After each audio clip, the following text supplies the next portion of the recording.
Good morning, मैं Ravinder sir. आज 10th class के लिए फिजिकल में जो हमारा 12th लेसन है, 12th क्वेश्चन है 4th लेसन का, राष्ट्रीय एकता को बढ़ाने में शारीरिक शिक्षा एवं खेल कूद की भूमिका का उल्लेख कीजिए। यानी राष्ट्रीय एकता को बढ़ाने में शारीरिक शिक्षा या खेल कूद की भूमिका के बारे में बताना है। हम देखते हैं कि भारत जो है अनेक विविधताओं का देश है, यानी अनेक विभिन्नताएं हैं, अनेक धर्म, अनेक जाति, अनेक भाषाएं हैं, अनेक धर्म जाति समुदाय के लोग भारत के अंदर रहते हैं और विभिन्न प्रकार के रीति रिवाज हैं, भाषाएं हैं, विचारधाराएं हैं। इसलिए हमारे राष्ट्रीय एकता हमारे देश के लिए बहुत ज़रूरी है। अतः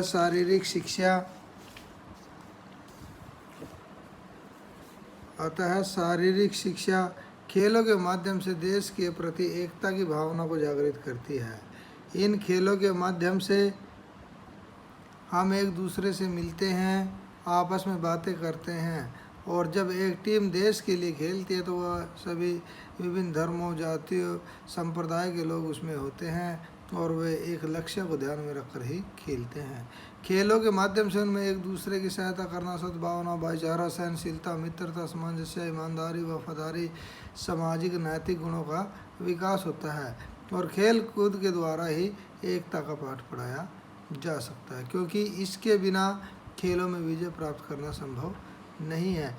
इसमें विभिन्न राज्यों के खिलाड़ी होते हैं, लेकिन जब ये एक दूसरे के साथ खेलते हैं तो केवल भारतीय के रूप में खेलते हैं। तो ये राष्ट्रीय एकता की ज़रूरत के बारे में बताया गया है। इसके बाद स्वतंत्रता दिवस जो 15 अगस्त जो हमने अभी मनाई है, कि जो भारत आज़ाद हुआ वो 15 अगस्त 1947 को हुआ। ये दिन जो है वो भारतीयों के लिए बड़ा गौरवशाली दिन है। इसलिए संपूर्ण देश में राष्ट्रीय स्तर पर स्वतंत्रता के रूप में इसको मनाया जाता है। इसमें अनेक महान आत्माओं और शहीदों को श्रद्धांजलि दी जाती है, उनका मान सम्मान करने की प्रतिज्ञाएं की जाती हैं।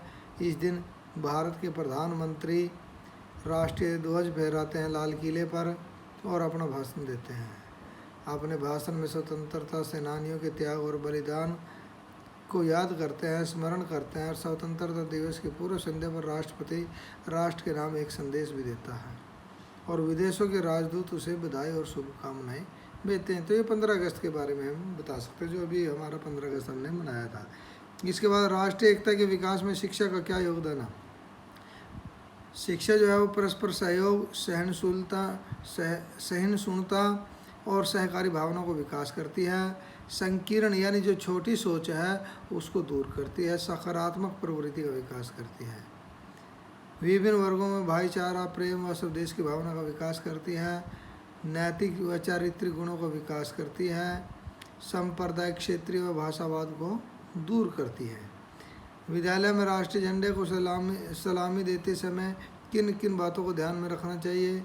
राष्ट्रीय झंडे को सलामी देते समय अध्यापकों, विद्यार्थियों को सावधान की अवस्था में खड़ा होना चाहिए। राष्ट्रीय झंडे को सलामी देते सभी को राष्ट्रीय ध्वज की ओर होना चाहिए, ध्यान उनका राष्ट्रीय ध्वज की ओर होना चाहिए। राष्ट्रीय ध्वज को सलामी देते समय आपस में बातें नहीं करनी चाहिए और राष्ट्रीय ध्वज की ऊंचाई ठीक होनी चाहिए। ये कुछ बातें बताई गई हैं।